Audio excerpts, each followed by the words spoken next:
Hello guys, welcome to my YouTube channel. मैं हूं स्वर्णा मिश्रा और आप देख रहे हैं commerce guideline. Guys, we will continue Fayol principle of management and principle we will discuss 10th principle which is principle of order.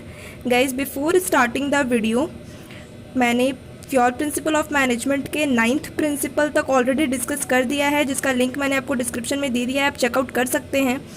तो फटाफट से वीडियो स्टार्ट करते हैं। सो हमारा 10th प्रिंसिपल है principal of order. Guys, order, ये आप word पढ़ के ही समझ सकते हैं ऑर्डर का क्या मतलब होता है। आप लोग सोचते होंगे ऑर्डर का मतलब यही ना कि हम लोग किसी को ऑर्डर देते हैं, किसी काम को करने के लिए हम लोग किसी को ऑर्डर देते हैं। तो मैं आपको बता देती हूँ, इस प्रिंसिपल में ऑर्डर का मतलब ये नहीं है, किसी इंसान को ऑर्डर देना नहीं है। इस प्रिंसिपल में, इस प्रिंसिपल का मतलब है arrangement of things and placement of people. इस प्रिंसिपल का मतलब है किसी भी चीज़ को अरेंज करना, ठीक है। एक प्रॉपर प्लेस, यानी कि हर चीज़ का एक प्रॉपर प्लेस होना चाहिए, एक प्रॉपर जगह होना चाहिए। किसी भी चीज़ को रखने के लिए एक प्रॉपर प्लेस बना होना चाहिए। किसी भी इंसान को, मतलब किसी भी एम्प्लॉयज़ को भी रहने के लिए एक प्रॉपर, उनको भी एक प्रॉपर प्लेस देना चाहिए, उनको भी एक प्रॉपर रूम होना चाहिए उनका। तो इस प्रिंसिपल में अरेंजमेंट की बात होती है कि अरेंजमेंट ऑफ थिंग्स। अब आगे समझते हैं फ्योल क्या कहते हैं। There must be proper place, जैसे कि मैंने आपको बताया एक प्रॉपर प्लेस होना चाहिए। फ्योल कहते हैं कि एक प्रॉपर प्लेस होना चाहिए टू कीप एवरीथिंग। हर चीज़ को रखने के लिए, किसी भी चीज़ को रखने के लिए एक प्रॉपर प्लेस होना चाहिए। किसी भी टूल को रखना है या फिर किसी भी आप ऑर्गेनाइजेशन में काम करते हैं तो उसमें बहुत सारी चीज़ें होती हैं, तो उसके लिए एक प्रॉपर प्लेस बना होना चाहिए उस चीज़ों को रखने के लिए। There must be fixed seat cabin for every employee. हर एक एम्प्लॉयज़ के लिए एक प्रॉपर सीट होना चाहिए, एक फिक्स्ड कैबिन होना चाहिए। मैनेजर को रहने के लिए, स्टाफ को रहने, मतलब हर लोगों को रहने के लिए एक प्रॉपर एक सीट, एक कैबिन बना होना चाहिए एवरी एम्प्लॉयज़, हर एम्प्लॉयज़ के लिए, ठीक है। क्यों ऐसा होना चाहिए, फ्योल ऐसा क्यों कहते हैं, इसका एक रीज़न है। So that no time and energy is wasted, ताकि कोई टाइम वेस्ट ना हो to find anything or any person.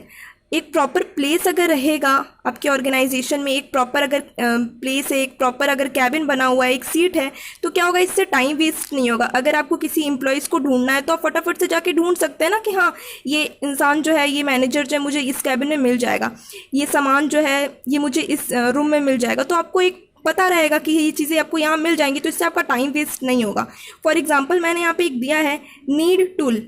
अगर आपको किसी टूल की ज़रूरत है तो fixed room to keep tool. अगर एक रूम में, अगर एक रूम बना हुआ है चीज़ों को रखने के लिए, टूल रखने के लिए एक रूम बना हुआ है, एक कबर्ड बना हुआ है कि हाँ, तो आपको पता होगा ना कि हाँ, इस कबर्ड में, इस रूम में अगर मैं जाऊँगी उस कबर्ड में मुझे वो सामान मिल जाएगा। तो इससे क्या होगा, फाइंड ईजिली, आप आराम से उस चीज़ को ढूंढ सकते हैं, आपका टाइम वेस्ट नहीं होगा, ठीक है। No fixed place, waste time to find it. अगर कोई एक फिक्स्ड प्लेस बना नहीं हुआ है किसी चीज़ को रखने के लिए, किसी एम्प्लॉयज़ को ढूंढने के लिए या फिर किसी चीज़ को रखने के लिए अगर कोई फिक्स्ड प्लेस बना नहीं हुआ है, तो क्या होगा, इससे टाइम वेस्ट होगा आपका। क्योंकि कोई चीज़ अगर प्लेस बनी नहीं है तो आपको ढूंढने में समय लगेगा, इससे टाइम वेस्ट होगा, है ना। अगर आप प्रिंसिपल को अच्छे से फॉलो करते हैं तो एक इसका पॉजिटिव इफेक्ट क्या है, no wastage of time in search of man and material. अगर एक प्रॉपर प्लेस बना हुआ है हर चीज़ों को रखने के लिए, हर चीज़ के लिए एक प्रॉपर प्लेस, एक प्रॉपर, किसी भी एम्प्लॉयज़ को अगर आपको ढूंढना है तो अगर एक प्रॉपर उनके लिए एक प्रॉपर कैबिन बना हुआ है तो आपका टाइम वेस्ट नहीं होगा। तो इस वजह से क्या होगा, no wastage of time in search of man and material. किसी भी चीज़ को ढूंढने में आपको टाइम नहीं लगेगा, किसी भी एम्प्लॉयज़ को ढूंढने में आपको टाइम नहीं लगेगा, क्योंकि एक प्रॉपर रूम, एक प्रॉपर कैबिन बना होगा, है ना।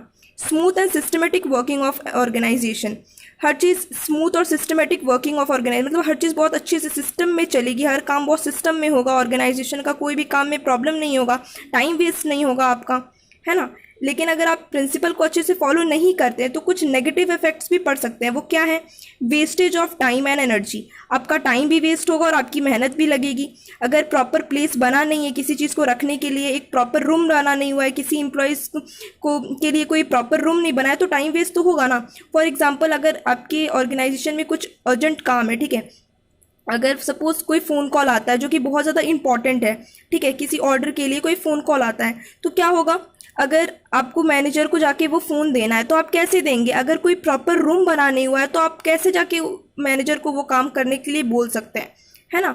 अगर प्रॉपर प्लेस है तो आपको पता रहेगा कि हाँ, मुझे इस टाइम पे मैनेजर अपने कैबिन में मिलेगा, तो आप फटाफट जाके फ़ोन दे सकते हैं मैनेजर को। लेकिन अगर कोई प्रॉपर प्लेस नहीं बना हुआ है, किसी चीज़ को रखने के लिए प्रॉपर कैबिन नहीं बना हुआ है, किसी एम्प्लॉयज़ के लिए प्रॉपर कैबिन नहीं बना हुआ है, प्रॉपर सीट नहीं है, तो आप कैसे एम्प्लॉयज़ को समय पर ढूंढ पाएंगे, है ना, not able to contact people at right time, है ना, आप किसी भी एम्प्लॉयज़ का आपको अगर किसी भी चीज़ की आपको ज़रूरत है, किसी भी एम्प्लॉयज़ से आपको कांटेक्ट करना है, तो क्या होगा, आप कांटेक्ट नहीं कर पाएंगे क्योंकि किसी भी चीज़ के लिए प्रॉपर प्लेस नहीं बना हुआ है ना। इस वजह से यही चीज़ है प्रिंसिपल ऑफ ऑर्डर में।